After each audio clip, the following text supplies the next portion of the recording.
Friends, ఇప్పుడే అందిన వార్త. విద్యార్థులకు రేవంత్ సర్కార్ గుడ్ న్యూస్ అంటూ వార్తలు అయితే వస్తున్నాయి ఫ్రెండ్స్. మరి దాని గురించి వీడియో చేయడం అనేది జరుగుతుంది ఫ్రెండ్స్. వివరాల్లోకి వెళ్ళే ముందు దయచేసి లైక్ చేసి, షేర్ చేసి, సబ్స్క్రైబ్ అయితే చేసి మరిన్ని అప్డేట్స్ కోసం అయితే లేటెస్ట్ అప్డేట్స్ కోసం బెల్ ఐకాన్ అయితే క్లిక్ చేయండి ఫ్రెండ్స్. అయితే ప్రభుత్వ పాఠశాలలో చదివే విద్యార్థులకు రేవంత్ రెడ్డి సర్కార్ శుభవార్త చెప్పింది. పర్యాటక, చారిత్రక ప్రాంతాలను విద్యార్థులకు ఉచితంగా సందర్శించే అవకాశాన్ని ముఖ్యమంత్రి రేవంత్ రెడ్డి కల్పించారు. తెలంగాణ దర్శిని పేరుతో ఈ మేరకు కొత్త కార్యక్రమాన్ని తీసుకొచ్చారు. దీనికి సంబంధించిన ప్రభుత్వ ఉత్తర్వులు ఇప్పటికే జారీ అయ్యాయి.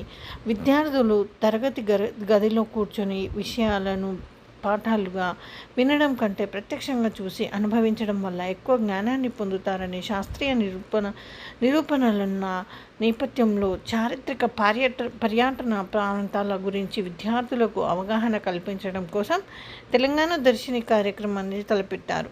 ఎక్సైజ్, పర్యాటక శాఖ మంత్రి జూపల్లి కృష్ణారావుతో కలిసి సీఎం రేవంత్ తెలంగాణ దర్శిని పోస్టర్కు ఆవిష్కరించారు. 2వ తరగతి నుంచి డిగ్రీ వరకు విద్యార్థులను కేటగిరీలుగా విభజించి ఆయా ప్రాంతాల్లోని పర్యాటక క్షేత్రాలను చూపిస్తారు.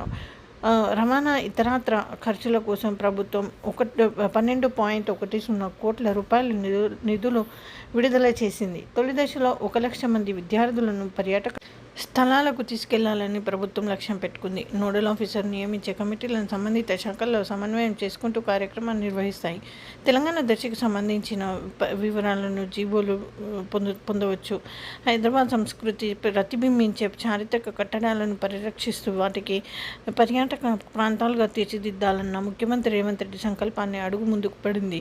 పలు చారిత్రక పురాతన మెట్ల బావులు పునరుద్ధరణకు కాన్ఫెడరేషన్ ఆఫ్ ఇండియన్ ఇండస్ట్రీ ప్రతినిధులు ముందుకొచ్చారు. సిఐఐ తెలంగాణ కౌన్సిల్ ప్రతినిధులతో సీఎం రేవంత్ సచివాలయంలో సమావేశమయ్యారు.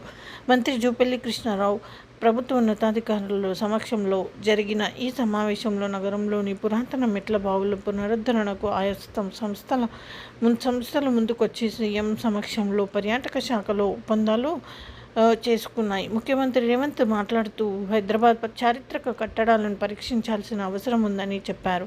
వాటి పరిరక్షణ కోసం పారిశ్రామికవేత్తలు ముందుకు రావాలని పిలుపునిచ్చారు. మూసీ పరివాహన ప్రాంతంలో చారిత్రక భవనాలను పర్యాటక కేంద్రాలుగా తీర్చిదిద్దుతామని, మూసీ ప్రక్షాళన కార్యక్రమం ముందు ప్రభుత్వం ప్రతిష్టాత్మకంగా తీసుకుందని చెప్పారు. పాత అసెంబ్లీ భవనాన్ని పునరుద్ధరిస్తామని, త్వరలో అందులో శాసన మండలి కార్యకలాపాలు నిర్వహిస్తామని వెల్లడించారు. జూబ్లీహిల్స్కు చారిత్రక ప్రాధాన్యత దృష్టిలో పెట్టుకుని దాన్ని పరిరక్షించే బాధ్యత తీసుకోవాలని సిఐఐ సూచించారు. ఉస్మానియా ఆసుపత్రి భవనాలు, హైకోర్టు, సిటీ కాలేజ్, పురాణపుల్ బ్రిడ్జ్ వంటి చారిత్రక కట్టడాలను కాపాడుకోవాలన్నారు. హైదరాబాద్ నగరంలోని పురాతన మెట్ల బావులను పునరుద్ధరించే కార్యక్రమంలో భాగంగా ఉస్మానియా యూనివర్సిటీలోని మహాలా మెట్ల బావి పునరుద్ధరణకు ఇన్ఫోసిస్ సంస్థ మంచిరేవుల మెట్ల బావిని లైఫ్ సైన్స్ సంస్థ దత్తత తీసుకున్నాయి. సాలార్జంగ్, అమ్మపల్లి ఈ విధంగా